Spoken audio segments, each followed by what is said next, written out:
The journey from the beginning has never been easy.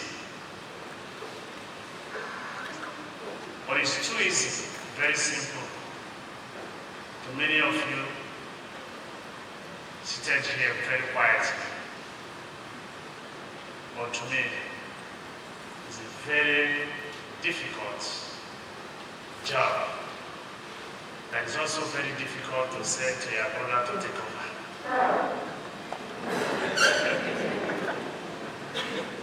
You are finding it difficult to do the job and also finding it difficult to hand over to your neighbor.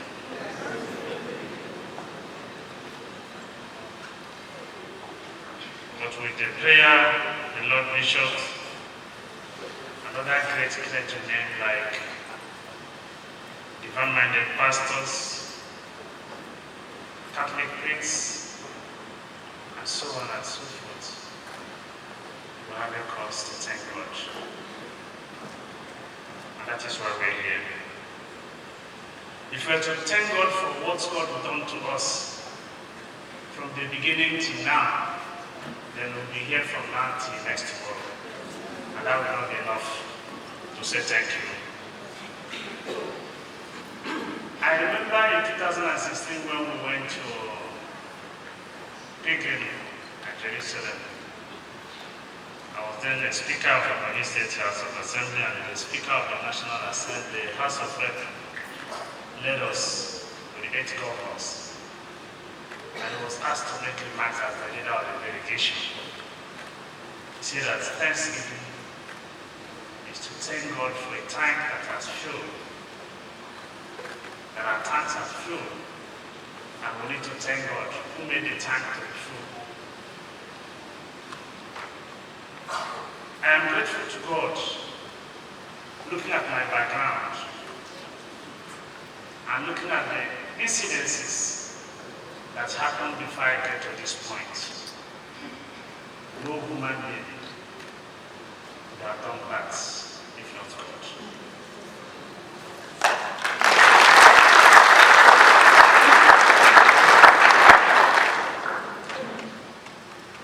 Governorship, some people say it's not a nice job. Some people say the job is very enticing. And some people care to take the job. But I said, this would have been good if those that have contested this position are given opportunity one month to test this position. So that they will realize all the mistakes they made during the campaigning. And by then, they wouldn't have selling most of their properties and spending a lot of money and killing people to get to that office. The office gives more than takes. Unless if you don't want to be the governor of the people that voted you into office. There's a lot of expenses, unseen expenses in that office. Very thankless expenditures in that office. Under the then to vote you into office. Absolutely not the beneficiary of the office. Because if you call the whole executives, the councillors, the village heads, the tank carriers, the poor masses that left what they were doing, stood by you, campaigned for you, and vote you into office. If you call them, those that are very much academically intelligent find it difficult to even cast their votes. To even make choice. Because they keep on analyzing candidates.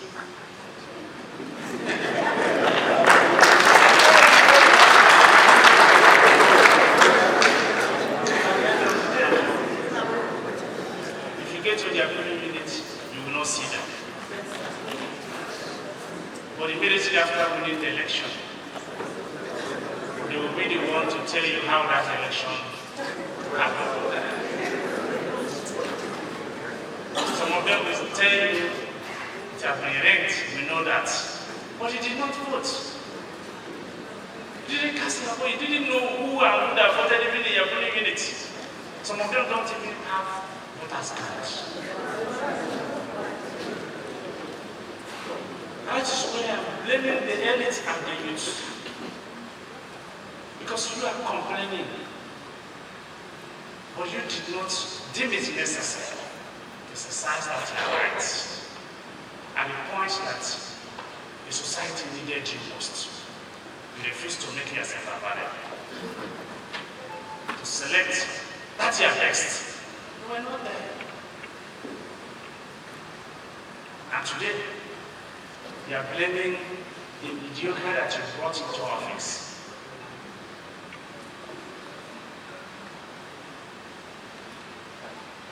And I remember when we were small, when the Senator Polycarp were campaigning and the distinguished the former Minister of Power then, Chief Lawrence was also campaigning. Polycarp did not go to school that much. We were very small. My father was part of the delegates. And my father came home and told us that them that didn't go to school are voting for Polycarp. Those that went to school are voting for Muru, that is a graduate. And that is how Polycarp won the election. Because the elite find it difficult to join politics, but they find it too easy to criticize politicians.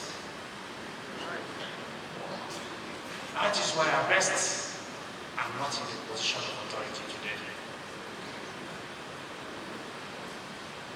I remember again, when we were small, we were told that lawyers don't give out. We should not vote for them to be in the position of authority because they don't dash money. And they are too intelligent. They cannot give anybody money. So when the them was campaigning to be a chairman of our local government, we say we will not vote for them. We will vote for Wibo in the edge. And when Augustine Nwifuru, who just graduated then and Godwin Obechi was also campaigning, we said, no, Nwifuru is a lawyer. Lawyers don't give out and they know too much. So let us look for those ones that didn't know much, who can give out. These are the problem of the elite not joining politics. But they are very much available to criticize. And to tell the poor masses the bitter truth, they are not there. Again, are we doing what we're supposed to do as politicians? Even me as a governor, the answer is no. We overprice ourselves. Even these places you see, my trouble is that I am from a very large family. These places can never enter me. Because I know my lapses. And I will never take all these places as the true situation of things. No matter what, no matter what we say it, I am aware. Those that campaigned for me, many of them are regretting it. Those that voted for me, many are regretting it. If they had the same opportunity, they will not vote for me. Because what they had expected is not what they are seeing. But there's those that didn't campaign for me that are benefiting today. More than those that have campaigned and suffered.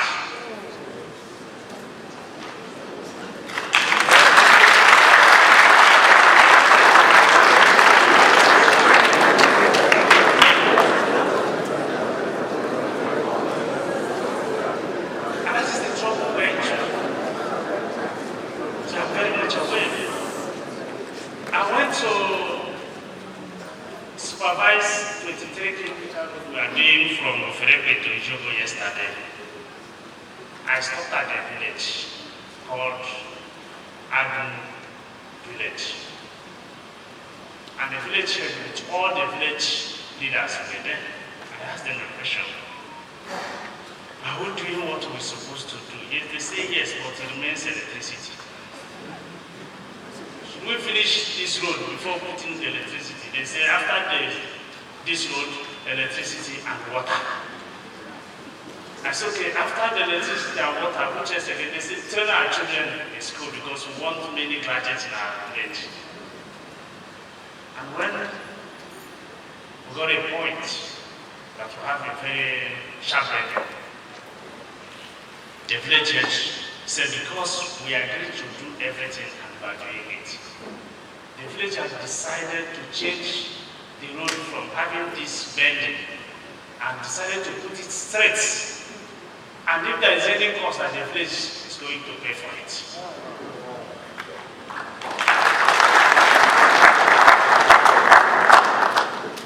And I said, see sacrifice. If these people are graduates, my brother.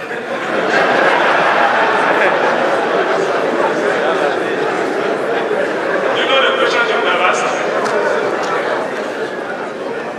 Because I remember when I was a House of Assembly member in 2011 to 2015.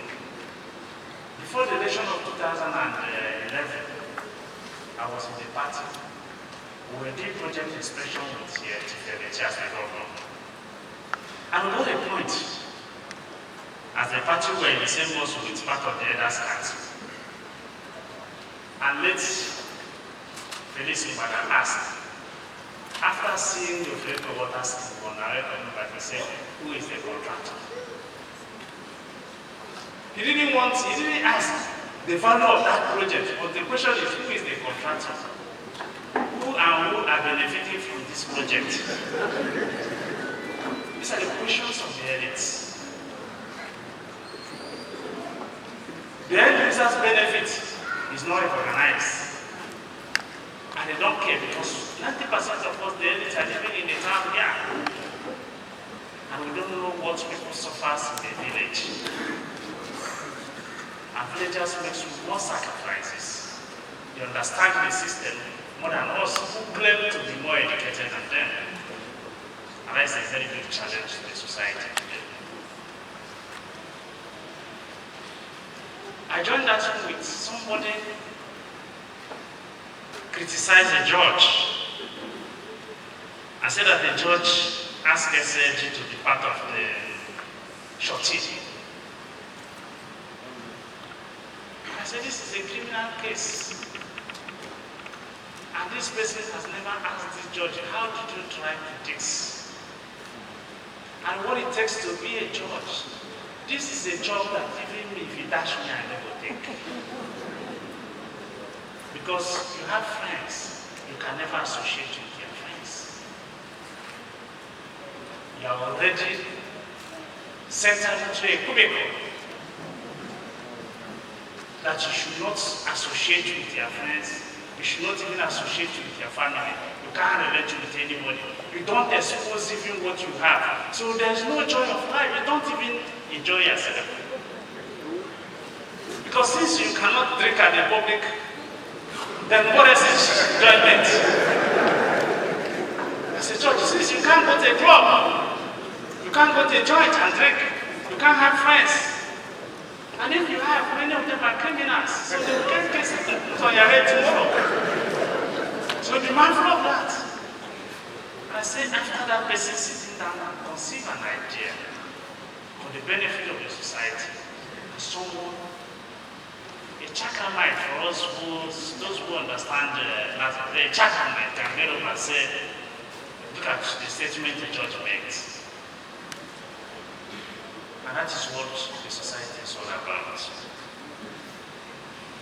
We're thanking God for Ebonyi State. We're different in all this kind, I said. Very much different. Very appreciative people. Very respectful. Very, very respectful people. The There's no place you go to in the whole world that if you are doing well, if you're a good Ebonyi, that people will not appreciate you. I was at Abuja. Those that never stayed with me, I was in somebody's car in Abuja, and we passed through Abacha Road before Juwai Danjuma this drive. So I now stopped for a traffic. Before I knew it, up to 300 youths blocked us. What were they shouting? Governor, governor. I was so ashamed.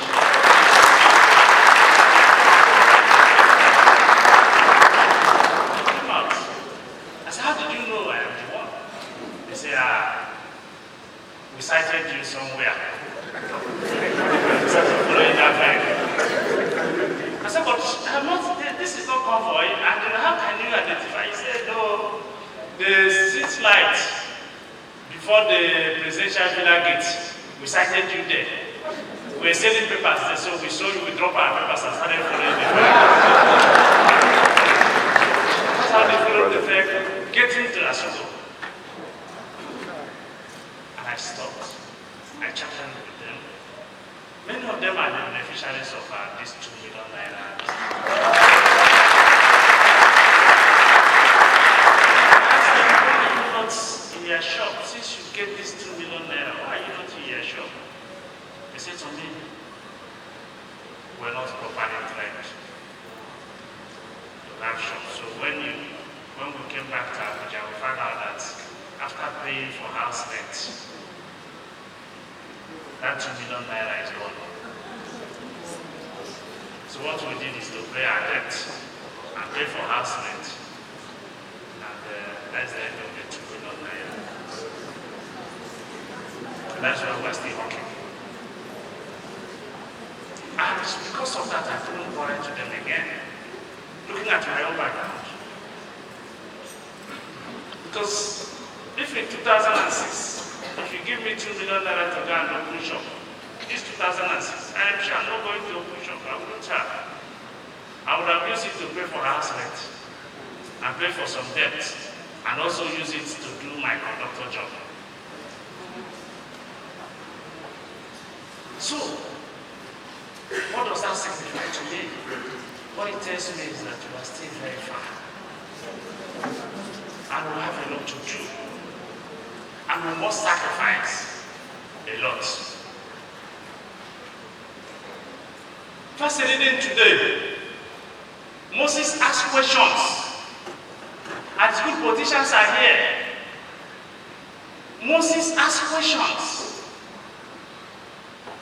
Which land did God grab? For those that are very close to God who are land grabbers, which land did Jesus Christ grab?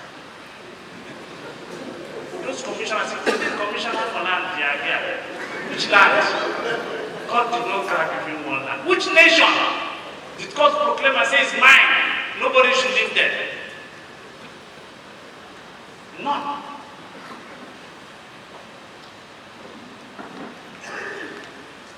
Have you ever seen where God set fire?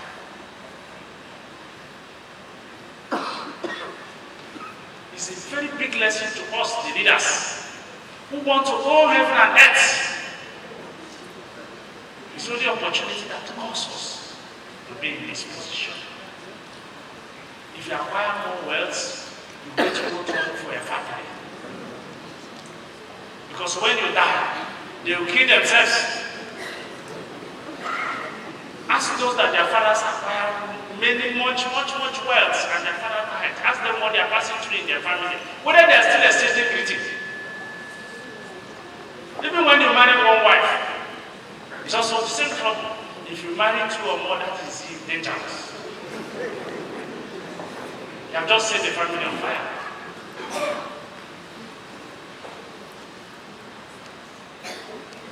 So Jesus Christ that gives us this life did not acquire one thing. There is no place you go to now on this planet Earth to say this is Jesus Christ's estate. No place.